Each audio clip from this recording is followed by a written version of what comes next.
Um bom dia a todos, um feliz sábado, uma excelente manhã. A você que está nos acompanhando agora, nós estamos ao vivo para todas as igrejas do Distrito Central de São Bernardo do Campo e também nós estamos ao vivo para o Colégio Adventista de São Bernardo do Campo.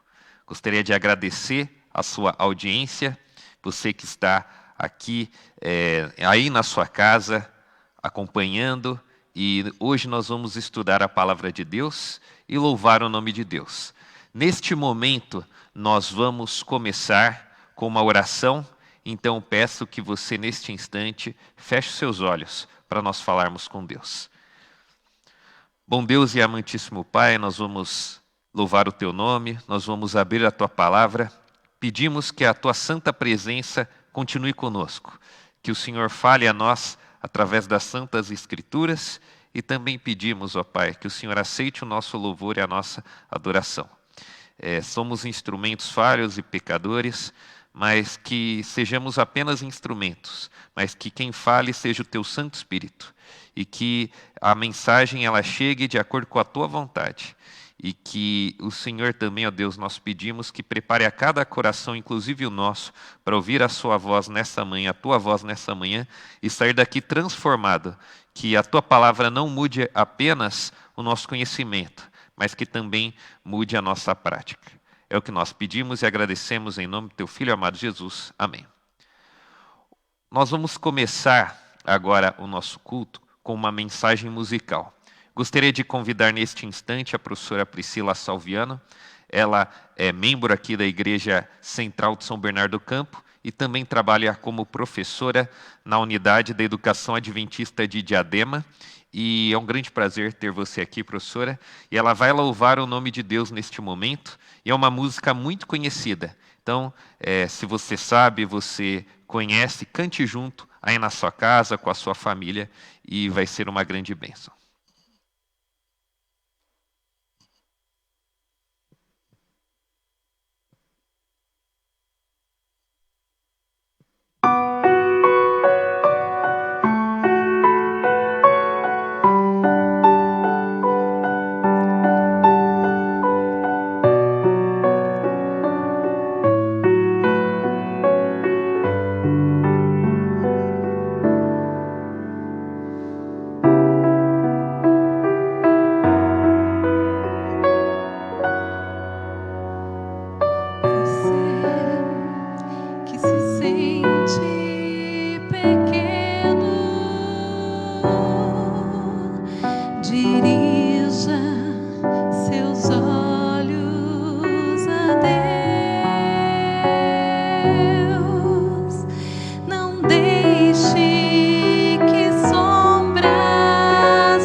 Deus ouve, Deus vê.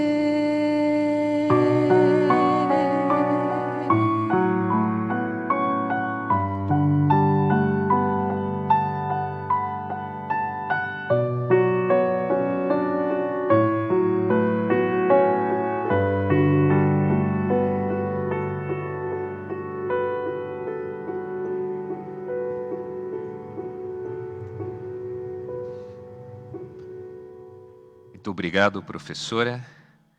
Muito obrigado também, Stephanie, que está aqui acompanhando. A filha da professora, Stephanie, também está aqui conosco. Nós vamos agora refletir na palavra de Deus. Não é novidade para ninguém o tempo em que vivemos. São momentos de incerteza, são momentos de sofrimento. É um assunto já bem falado. É um assunto que você liga a TV, é ele mencionado, anda nas ruas, que é a situação da pandemia do coronavírus. Vivemos também, agora, neste instante, em um tempo que temos que ficar em casa. Quem estuda está tendo que fazer isso de maneira online ou até tendo que adiantar as férias, de repente, as férias escolares, por conta da pandemia. Quem trabalha e muitos comerciantes também estão tendo que ficar em casa, por prevenção e também muitas vezes por força da lei, porque esse confinamento ele está sendo colocado de uma forma obrigatória, também como uma prevenção à disseminação do coronavírus. Recentemente chegou a notícia de que esse confinamento vai se estender no estado de São Paulo até o dia 10 de maio, ou seja, ainda vamos ficar um tempo em casa e é importante que nós tomemos todas as medidas preventivas para que logo essa situação ela se resolva e ela passe. O fato é que quando lemos as notícias, vemos o número de casos aumentar muito, o número de mortes, e parece estar longe o final desse problema. Sabemos que providências estão sendo tomadas, pesquisas feitas, temos a esperança de repente, ainda em maio, voltar às atividades, mas não podemos garantir. Não sabemos ainda o que o futuro reserva com relação a essa situação. E como nós devemos nos portar e o que a palavra de Deus ela pode nos trazer nesses momentos de dúvida, de incerteza com relação ao que vai acontecer no futuro. Será que a Bíblia ela fala de momentos de sofrimento, de incerteza que ocorreram nos tempos em que ela foi escrita e também ocorreriam de acordo com a profecia? Será que o Apocalipse tem alguma coisa a nos dizer nesta manhã? E é exatamente sobre isso que eu gostaria de falar. Eu convido você a abrir a sua Bíblia no livro do Apocalipse. Nós vamos estudar aqui o capítulo 2 do Apocalipse. Você que tem familiaridade ou já leu pelo menos uma vez o livro, sabe que o capítulo 2 é onde começam as cartas às igrejas. E o livro do Apocalipse é um livro muito interessante, talvez o mais polêmico, talvez o mais conhecido de todos os livros que falam de profecia, juntamente talvez com Daniel. O livro do Apocalipse é um livro que tem um gênero literário chamado de gênero apocalíptico. É a profecia apocalíptica, que, juntamente com Daniel, usam símbolos para falar eventos relacionados ao tempo do fim, relacionados à volta de Cristo, ao fim do mundo, como nós conhecemos, e à eternidade. Este é o assunto da literatura apocalíptica. Uma característica bastante interessante deste tipo de literatura também é o fato de usar profecias que não são condicionais, profecias que vão acontecer de qualquer forma. Enquanto a profecia clássica, que são os livros dos profetas que nós temos no Antigo Testamento, à exceção de Daniel, contém, esses livros de profecia clássica, profecias que são condicionais, que dependeriam da resposta do arrependimento do povo para se cumprirem ou não. Mas o Apocalipse faz parte deste gênero literário apocalíptico, com profecias incondicionais, ou seja, profecias que vão acontecer de qualquer forma, falando do futuro, falando do fim de todas as coisas e também dando esperança. E por que esse tipo de literatura foi dado ao povo de Deus? Porque nós temos livros como este na Bíblia. Será que o objetivo principal é simplesmente saciar a curiosidade das pessoas? Para que então nós temos profecia apocalíptica na Bíblia? É importante nós vermos o contexto em que tanto Daniel quanto o Apocalipse eles foram escritos. E eu vou dizer para você, era uma situação de fundo do poço. Talvez você esteja em uma situação parecida. E se você está nessa situação, talvez esse tipo de literatura fale a você também, fale ao seu coração. O livro de Daniel foi escrito quando o povo de Judá, o reino do sul, estava no fundo do poço. Eles eram o povo de Deus na terra, mas haviam se afastado. E como cumprimento de profecias, o povo foi levado para o exílio babilônico. Corria o risco de ser extinto da terra, se descaracterizar porque estava distante da sua terra, estava imerso em uma cultura diferente, com uma forma de adoração a outros deuses. E se eles se descaracterizassem e abandonassem o Deus verdadeiro, existia um medo de que não houvesse qualquer pessoa conhecendo a verdade, conhecendo a Deus. E muitos que estavam cativos, com medo de que aconteceria de repente com eles, ou com seus filhos, com seus netos, esses cativos, eles receberam esperança.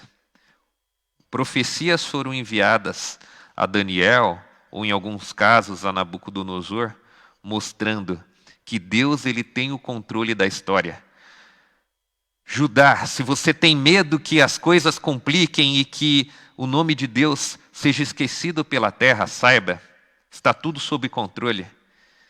Deus ele dá a Daniel e ao povo, e através também de Nabucodonosor, uma profecia que mostra todos os reinos que dominariam o mundo a partir de Babilônia. Deus perdeu o controle? Não perdeu.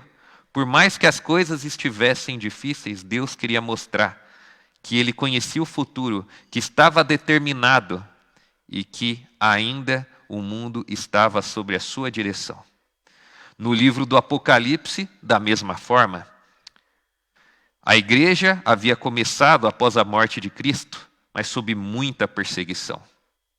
Existia uma crença comum na época, por causa de uma declaração de Cristo, que ela está registrada no último capítulo do Evangelho de João, e por causa dessa declaração que muitos interpretaram de forma errônea, alguns criam que Jesus viria ou voltaria antes que João morresse. O fato é que os primeiros cristãos, quase todos já estavam mortos. Apenas João estava vivo dos discípulos, mas já estava bem velhinho. O dia da sua morte se aproximava. Muitos estavam perdendo a fé, pensando, será que vale a pena crer em Cristo? Será que Jesus vai voltar mesmo? Então, é mandado também um livro de profecias apocalípticas, mostrando tempos, mostrando poderes, mostrando confrontos, mas mostrando que Deus ainda tem o controle da história, mostrando que Cristo vence no final de todas as coisas, para dar esperança em um momento difícil, em um momento de fundo do poço. Está você também passando por um momento de fundo do poço, um momento difícil, um momento sem esperança? E está você desconfiado ou preocupado, pensando que Deus perdeu o controle da situação, das coisas, da história? Talvez você esteja em uma crise financeira, talvez você esteja doente, ou alguém muito querido seu está doente. Está você preocupado com essa situação? Talvez um livro desse gênero literário seja o ideal para você ler neste momento. Sabe por quê? Porque ele mostra que Deus não perdeu o controle da situação. Ele mostra que Deus tem o domínio da história e nunca perdeu, nem sequer por um único momento, o controle da situação de nosso mundo. Deus está no controle inclusive da sua vida. Confie nele, porque toda essa situação vai passar. Nós vamos então, deste livro do Apocalipse, estudar o capítulo 2. E nós vamos começar a nossa leitura do verso 8. Vamos ler a carta à igreja de Esmirna. Eu vou começar então, Apocalipse 2, versículo 8. Ao anjo da igreja em Esmirna escreve: estas coisas diz o primeiro e o último, que esteve morto e tornou a viver. Conheço a tua tribulação, a tua pobreza, mas tu és rico, e a blasfêmia dos que a si mesmos se declaram judeus e não são, sendo antes sinagoga de Satanás. Não temas as coisas que tens de sofrer. Eis que o diabo está para lançar em prisão alguns dentre vós, para serdes postos à prova, e tereis tribulação de 10 dias. Sê fiel até a morte, e dar-te-ei a coroa da vida. Quem tem ouvidos, ouça o que o Espírito diz às igrejas. O vencedor de nenhum modo sofrerá o dano da segunda morte. Esta é a carta à igreja de Esmirna. Faz parte deste grupo de 7 cartas escritas para 7 igrejas. Quando nós lemos aqui o verso 11, que diz: ouça o que o Espírito diz às igrejas, nós chegamos aqui a uma conclusão. A carta à igreja de Esmirna foi logicamente direcionada a uma igreja localizada em Esmirna, uma igreja real, uma igreja que existia, uma igreja que passava pelas tribulações aqui descritas, ou seja, primeiramente, essa mensagem era importante em um contexto local. Mas nós devemos levar em conta também, neste texto que nós acabamos de mencionar, que o Espírito dizia às igrejas, ou seja, a carta à igreja de Esmirna também foi mandada às outras 6 igrejas do Apocalipse mencionadas aqui. As 7 cartas foram mandadas às 7 igrejas. Por quê? Porque igrejas diferentes têm contextos e situações diferentes.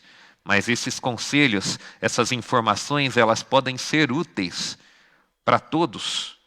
Talvez a maioria da igreja de Laodiceia, por exemplo, merecesse ouvir uma mensagem de que ela era morna, de que ela era soberba, mas alguns especificamente, que tinham a sua fé firme, mas estavam sofrendo, mereceriam ou deveriam ouvir uma mensagem que foi direcionada à igreja de Esmirna, que nós acabamos de ler. O fato é que as 7 cartas foram enviadas às 7 igrejas. Nós também cremos que, além da aplicação local, existe uma aplicação para todos os crentes de todas as épocas, porque são desafios que são vividos em cada período, mas também tem uma aplicação histórica específica. Começando da igreja de Éfeso, nós cremos que as cartas às igrejas do Apocalipse registram períodos do povo de Deus e da igreja cristã. Então nós temos Éfeso, depois nós temos Esmirna, depois nós temos Pérgamo, e nós avançamos com as igrejas representando o período de tempo que o povo de Deus passaria aqui na terra. E nós cremos dessa forma por alguns motivos. Mas o principal deles é a repetição do número 7 no livro do Apocalipse. E nos outros casos, representa períodos de tempo. E se João, se Cristo, se o Espírito fosse enviar uma carta a cada uma das igrejas da província da Ásia Menor, pelo menos 2 ficariam faltando. Não havia apenas 7 igrejas na província da Ásia Menor, mas 7 são mencionadas, com um objetivo também histórico, de trazer uma mensagem também para o povo de Deus em períodos específicos após a morte de Cristo. A carta à igreja de Éfeso, historicamente, ela pega o período da morte de Cristo, que foi no ano 31, até o ano aproximado da morte de João, que é o ano 100. E depois nós temos o período histórico da igreja de Esmirna, começando do ano 100 e indo até a época aproximada da conversão de Constantino, ali por volta de 321, 323 depois de Cristo.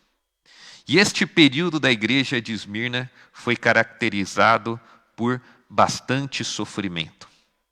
E sabendo desta informação, e sabendo do contexto em que vivia a igreja de Esmirna, na aplicação histórica, eu gostaria de trazer 3 mensagens bíblicas, ou 3 mensagens que este texto ele nos traz e que são muito úteis para os dias que nós vivemos hoje. E para falar a primeira delas, eu gostaria de repetir o que está aqui no verso 8. Quando Cristo ele se apresenta, ele diz, quando ele se identifica, que ele esteve morto e tornou a viver. Primeira lição que Jesus ele quer passar para a igreja de Esmirna e que Cristo quer nos passar nesta manhã também é que ele entende de sofrimento. Cristo entende de sofrimento. Ele estava escrevendo aquela carta para pessoas que iriam sofrer. E o período histórico da igreja de Esmirna foi um período de muito sofrimento. Esta época do ano 100 até a conversão de Constantino é conhecida como a época dos mártires. Pessoas que sofreriam, mas Cristo está dizendo, vocês vão sofrer, vocês estão sofrendo, a situação está difícil, muitos estão morrendo, mas lembre-se, quem está escrevendo aqui é alguém que esteve morto, alguém que antes de morrer recebeu os pecados, o peso da culpa dos pecados de todas as pessoas em todas as épocas. Alguém que foi torturado, alguém que sofreu uma morte cruel, alguém que experimentou a separação completa com o Pai. Este alguém está dizendo para você nesta manhã. Está difícil? Está sofrendo? Quem escreve entende de sofrimento. Cristo entende de sofrimento. Ele se identifica com a sua luta. Ele se identifica com a sua dor. E Ele pode te trazer esperança, te trazer a paz, te confortar, estar com você neste momento de dificuldade. Se você está sofrendo nesse instante, lembre-se, Cristo sofreu muito mais.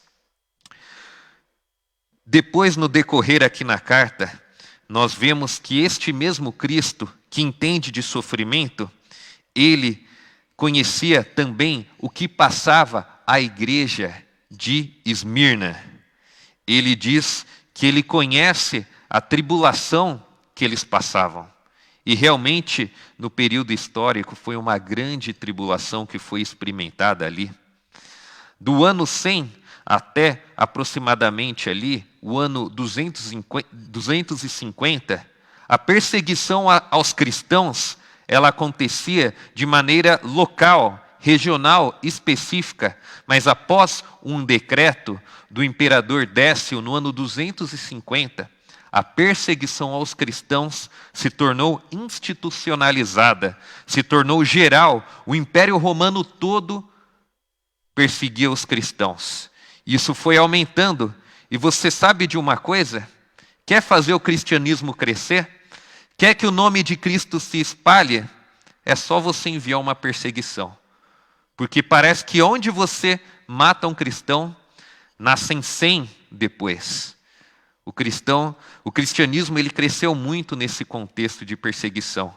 E quanto mais o cristianismo ele crescia, mais perseguido ele era.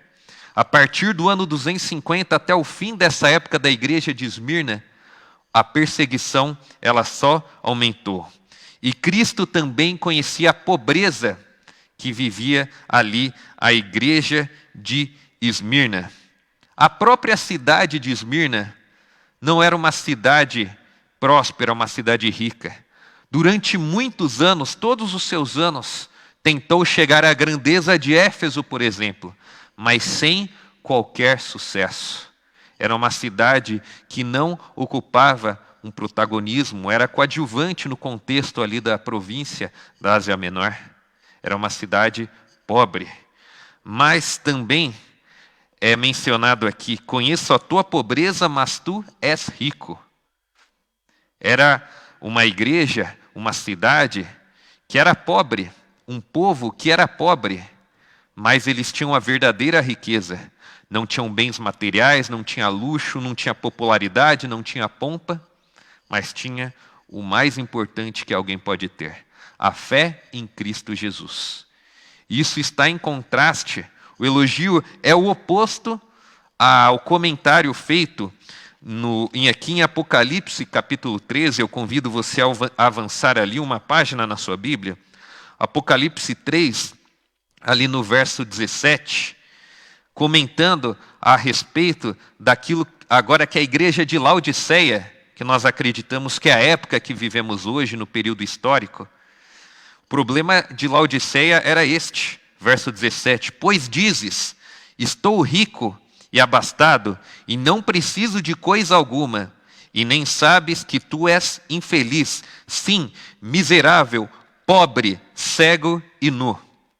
A igreja de Laodiceia achava que era rica, achava que tinha tudo, que não precisava de nada, estava em uma situação de comodismo.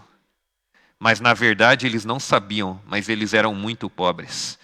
Ao contrário disso, Cristo conhecia a pobreza da igreja de Esmirna. Por outro lado, eles eram ricos, porque eles tinham a verdadeira riqueza. E é isso que nós vemos nessa situação, neste instante. É muito melhor você ser pobre aos olhos dos homens, mas ter a verdadeira riqueza, que é a fé em Cristo Jesus, do que o contrário. Você crer, você imaginar, você achar que é rico, porque tem bens materiais, mas Cristo não está em sua vida. Esmirna tinha ali a verdadeira riqueza, a fé em Cristo, a força da palavra guiando a sua vida. Também, Cristo ele conhecia a respeito da blasfêmia dos que a si mesmos se declaram judeus e não são. Essa igreja de Esmirna, ela também sofreu difamação. Alguns defendem que esses próprios judeus que difamavam, eles levaram à morte, ao martírio de Policarpo, que era o bispo ali da igreja de Esmirna. Policarpo, que também era discípulo de João, que quando jovem ainda ouviu as pregações de João e foi muito influenciado por ele. Ele também foi uma vítima dessa blasfêmia, dessa injúria, dessas difamações que levantavam de forma injusta ali no período da igreja de Esmirna. Ali no verso 10 nós vemos que o diabo está para lançar em prisão alguns dentre vós. E durante este período histórico, muitos foram presos de forma injusta. E quem de nós também não sofre injustiça em nosso dia a dia, em nossa rotina? Quem de nós não foi acusado falsamente? Muitos foram, durante essa época, presos sem merecer, sofriam, mas Cristo estava com eles. Cristo sabia que muitas vezes Satanás ele poderia sim trazer prejuízos, trazer injustiças ou coisas temporárias para eles. E ele adianta que muitos seriam presos e de forma injusta. E continua ele dizendo: tereis tribulação de 10 dias. E quando fala aqui de tribulação, ele se refere a um período, o período final da época histórica da igreja de Esmirna. Ali, do ano 303 ao ano 313, ou seja, 10 anos, e se nós adotamos o princípio dia a ano, em que um dia equivale a um ano, está correto então esse raciocínio, é um período de 10 anos. E de 303 a 313 foi colocada a mais ferrenha, a mais severa perseguição desse período, instituída pelo imperador Diocleciano, e que foi dado continuidade depois por Valeriano. Pessoas eram torturadas, mortas, perseguidas de maneira cruel. Tanto é que no concílio de Nicéia, que ocorreu ali um pouco depois deste período, no ano 325 depois de Cristo, muitos que vieram comparecer neste concílio vieram com seus membros amputados, com seu corpo deformado, vítimas desta tortura que foi sofrida ali naquele instante. Veja só que situação cruel que ocorreu nesse período da igreja de Esmirna. E isso tem para mostrar a cada um de nós uma lição. E é o segundo ponto que eu gostaria de destacar deste texto. Problemas podem acontecer. Você viu o tanto de problemas que nós vimos?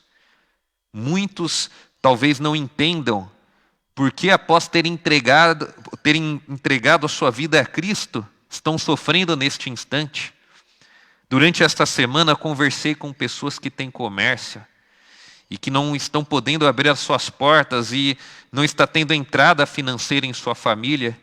E quem sabe na próxima semana não tenham com que sustentar, levar o alimento para casa. Problemas podem acontecer. Na Bíblia nós não vemos que a vida ao lado de Cristo é uma vida que os problemas eles são exterminados, excluídos, e que no momento em que você o aceita como seu Salvador, uma película invisível, ela reveste você e você fica blindado de qualquer tipo de problema. Isso é mentira. Cristo nunca prometeu uma vida aqui nesta terra ausente de problemas. O fato é que problemas podem acontecer. Quem poderia prever uma situação como a que estamos vivendo? Os comentaristas econômicos diziam que nós estávamos em um período de melhora, um período de otimismo. Aí aparece esse vírus e coloca tudo a perder. E nós estamos agora mergulhando em uma crise muito profunda, e uma crise muito difícil. São situações que nós vivemos em que nos levam até a duvidar, mas lembre-se, problemas podem acontecer. Uma notícia que foi publicada no jornal O Globo, no dia 12 de dezembro de 2017, ela me deixou muito impressionado como coisas que nós não prevemos podem acontecer. Um casal, e o nome do casal era Tammy Broadwell e Nick Walsh. Este casal tinha o sonho de viajar o mundo inteiro por barco, velejando um barco. Até que eles tiveram coragem, tomaram a decisão, venderam tudo que eles tinham para comprar um barco, equiparam o barco, deixaram-o confortável para fazer essa viagem, então começaram esse trajeto para dar a volta ao mundo, viajar o mundo por este barco. O que eles não previam é que 2 dias depois deles saírem para velejar, este barco naufragaria. Problemas podem acontecer. Às vezes, tudo que nós apoiamos a nossa esperança em uma fração de segundos pode acabar. Os pilares que sustentam a nossa segurança podem quebrar e a nossa vida pode desmoronar, como aconteceu com este casal. Problemas podem acontecer. Isso é uma realidade. Satanás pode tirar muitas coisas de nós, como por exemplo aconteceu na vida de Jó. Mas existem coisas que Satanás, ele não pode tirar de nós. Satanás, ele não pode tirar de nós o que nós vemos aqui no verso 11. A carta à igreja de Esmirna, ela termina da seguinte forma: o vencedor de nenhum modo sofrerá dano da segunda morte. Nós vemos aqui o seguinte: se a vida ela pode ter muitos problemas e dificuldades, se Satanás ele pode tirar a nossa paz em alguns momentos, pode tirar de nós prosperidade financeira, segurança, um emprego, pode nos fazer sofrer, ser vítima de injustiça, Mas a vida eterna que Cristo conquistou na cruz do Calvário, isso Ele não vai poder tirar de nenhum de nós. Isso está garantido. Satanás não tem acesso a isso. Ele pode fazer muitas coisas, mas apenas coisas temporárias, apenas coisas terrenas, coisas passageiras, efêmeras. Mas a terceira lição que nós trazemos dessa mensagem, a terceira e última, é a seguinte: vai passar. Tudo que é ruim deste mundo vai passar, está com os dias contados. O coronavírus, às vezes pode até parecer que não. Cada vez mais eles estão adiando esse período de confinamento, mas ele vai passar.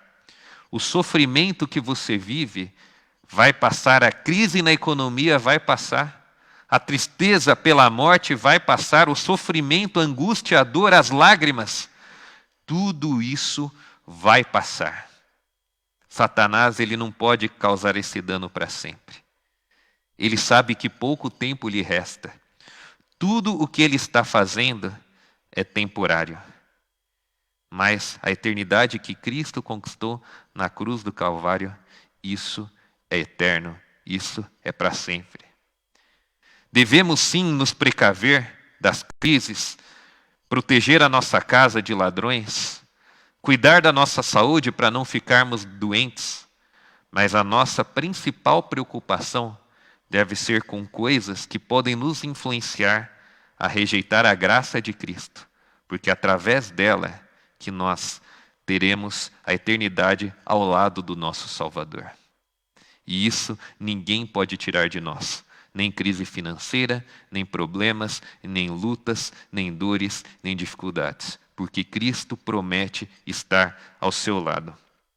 E o último texto que eu gostaria de ler, a última parte, é o final do verso 10, que diz o seguinte: sê fiel até a morte e dar-te-ei a coroa da vida. Continue firme ao lado de Cristo. Não solte a mão de Deus. Ele existe. Ele não perdeu o controle por um segundo sequer. Mesmo quando você está sofrendo, quando eu estou sofrendo, quando estamos com lutas, temores, dores, dificuldades, como a igreja de Esmirna, ela viveu durante esse período, Deus, ele continua sendo Deus. Ele continua com o controle da história.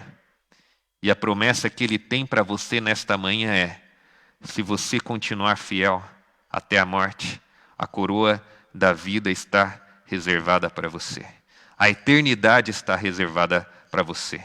Então continue firme, porque vai passar. Aquilo que Cristo conquistou para você, o inimigo não pode tirar. Não desista. Deus, ele continua sendo Deus. Gostaria de convidar mais uma vez aqui a professora Priscila para cantar a respeito disso. E enquanto ela canta, medite na letra. Lembre-se que Deus, ele é Deus, mesmo quando você sofre, porque todo sofrimento é passageiro, mas o que ele prometeu lhe conceder é eterno, e não perca isso por nada. Entregue a sua vida a este Deus e deixe ele guiar a sua história.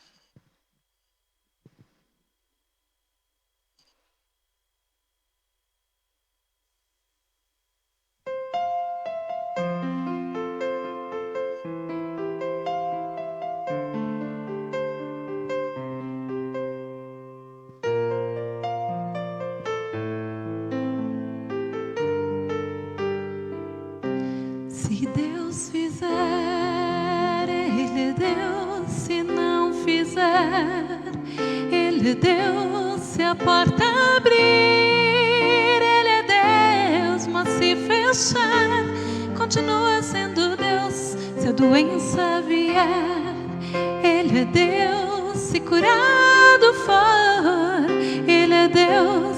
Se tudo der certo, Ele é Deus. Mas se não der, continua sendo Deus.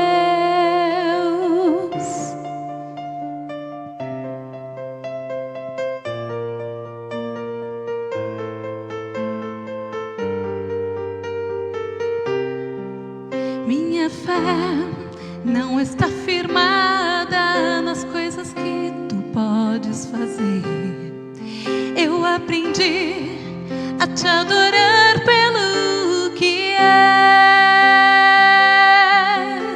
Nele encontro sim o amém, somente nele, mais ninguém. A Deus seja o louvor. Se Deus fizer, Ele é Deus. Se não fizer, Ele é Deus. Se a porta abrir, Ele é Deus. Mas se fechar, continua sendo Deus. Se a doença vier, Ele é Deus. Se curado eu for, Ele é Deus. Se tudo der certo, Ele é Deus. Mas se não der, continua sendo Deus. Eu não adoro pelo que Ele faz, adoro pelo que Ele é. Haja o que houver, sempre será Deus. Eu não adoro pelo que Ele faz, adoro pelo que Ele é. Haja o que houver, sempre será Deus. Se Deus fizer, Ele é Deus. Se não fizer, Ele é Deus. Se a porta abrir, Ele é Deus. Mas se fechar, continua sendo Deus. Se a doença vier, Ele é Deus. Se curado eu for, Ele é Deus. Se tudo der certo, Ele é Deus. Mas se não der, continua sendo Deus.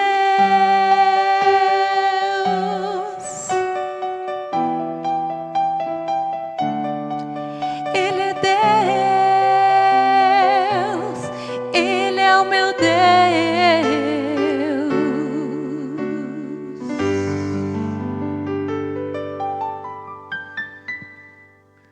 Por mais que nessa vida e nesse período estejamos sofrendo, nunca se esqueça disso.